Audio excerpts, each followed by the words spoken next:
This is The Space Shot, episode 268 for February 6th, 2018. From a severe strain on credulity to the first flight of the Falcon Heavy, I'm John Molnix. Let's start off today with an editorial that was published in the New York Times 98 years ago. This piece was published on January 13th, 1920, and it focused on Dr. Goddard's work, specifically the possibility of using rockets to explore the moon and beyond.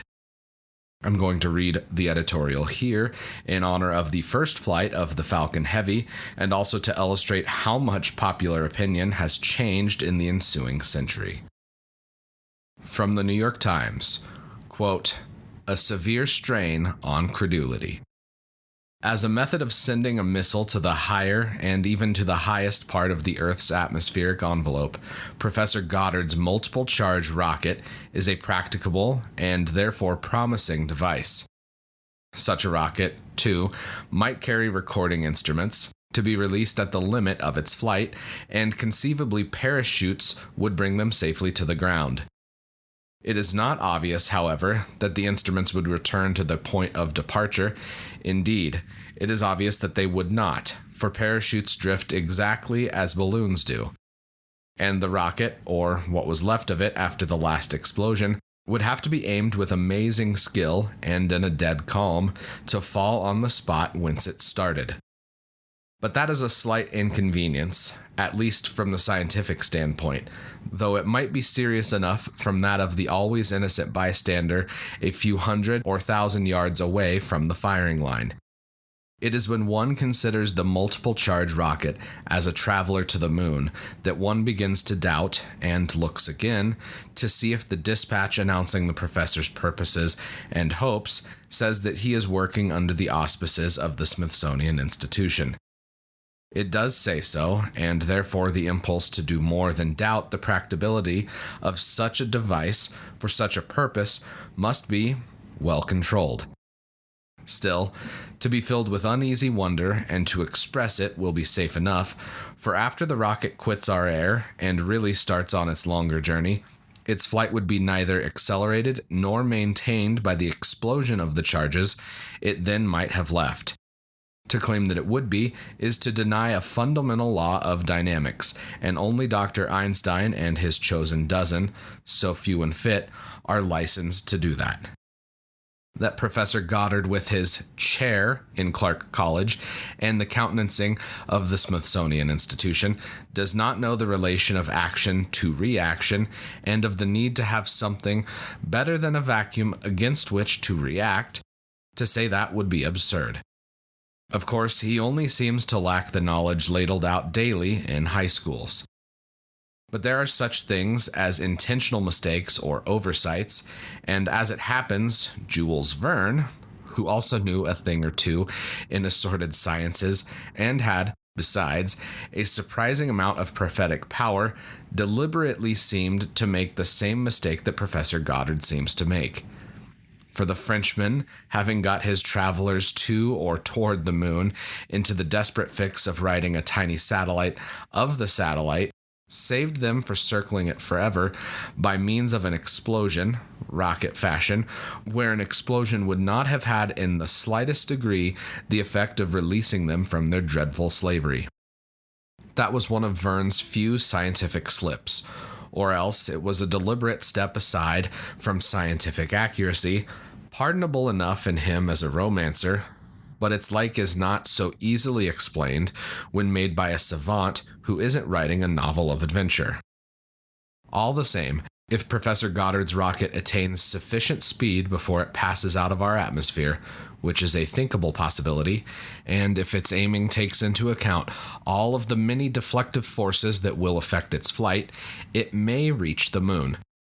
That the rocket could carry enough explosive to make on impact a flash large and bright enough to be seen from the Earth by the biggest of our telescopes, that will be believed when it's done. Again, that editorial was from January of 1920. All I can say about that editorial is our understanding of rockets has changed quite a bit in that past 100 years. Obviously, rockets do work in a vacuum.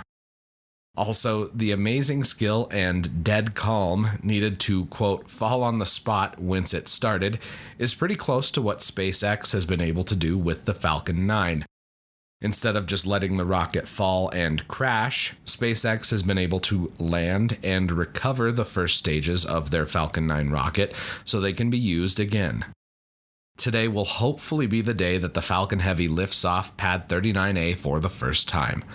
Once it flies, Falcon Heavy will be the most powerful operational rocket in the world.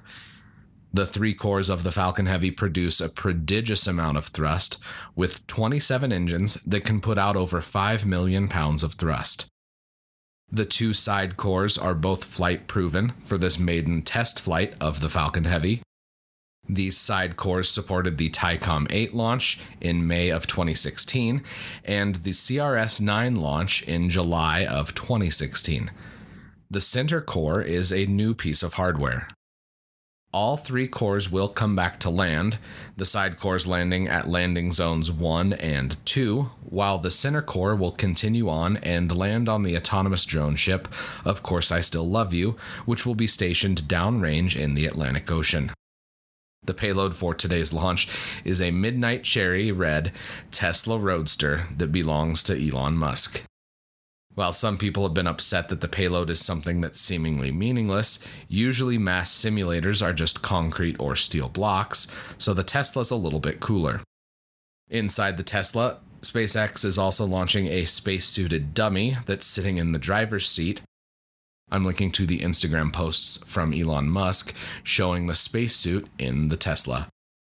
Jeff Faust with SpaceNews.com has an article up that details some of the changing plans for SpaceX that were announced in the past few days. Specifically, SpaceX will not be flying crewed missions on Falcon Heavy. Instead, they're going to be focusing those efforts on the Big Falcon rocket. That link is up first in the show notes, so be sure to give it a read. Today is also the anniversary of Alan Shepard hitting 2 golf balls on the lunar surface. Check out yesterday's episode, number 267, in case you missed it. I hope you enjoyed today's podcast. I'd appreciate it if you could leave a review on iTunes. If you do that, screenshot it and send it to me at John Molnix pretty much everywhere on the internet, and I'll send you a Space Shot sticker and a little thank you. Also, when you're in your podcast app of choice, make sure you hit the subscribe button. That way you don't miss any of the daily episodes. As always, the show notes have more information on today's episode. You can hit me up on Instagram and Twitter. Find me at John Molnix. I'm always up to chat. You can also connect with me on Facebook. Just search The Space Shot or click one of the links in the show notes. Tomorrow, we go untethered. I'm John Molnix, and I'll catch you on the flip side.